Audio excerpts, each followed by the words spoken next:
அஸ்ஸலாமு அலைக்கும் வரஹ்மத்துல்லாஹி வபரகாத்துஹு. இன்னைக்கு சூரா மனனம் பாடத்துலேருந்து நம்ம பாடம் ஸ்டார்ட் பண்ணலாம். தீனியாத் பாடம் இது முழுக்க முழுக்க ஒரு ஃப்ரீ கோர்ஸ். யார் வேணாலும் அல்ஹம்துலில்லாஹ் ஜாயின் பண்ணிக்கோங்க. இது முழுக்க முழுக்க ஒரு பெண்களுக்கான கோர்ஸ் தான். சரி, இப்போ முதல் பாடம் நம்ம போறது சூரா மனனம்.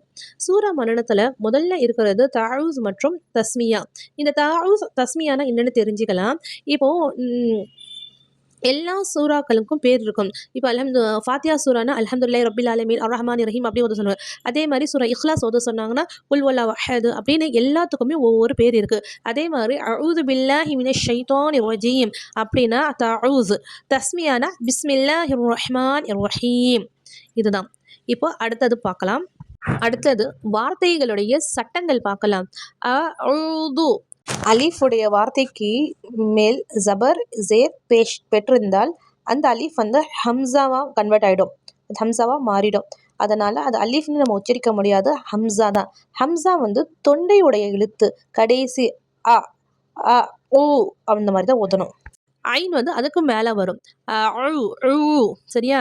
ஃபர்ஸ்ட் அ ஓ அந்த இது சொல்லும் போது உங்களுடைய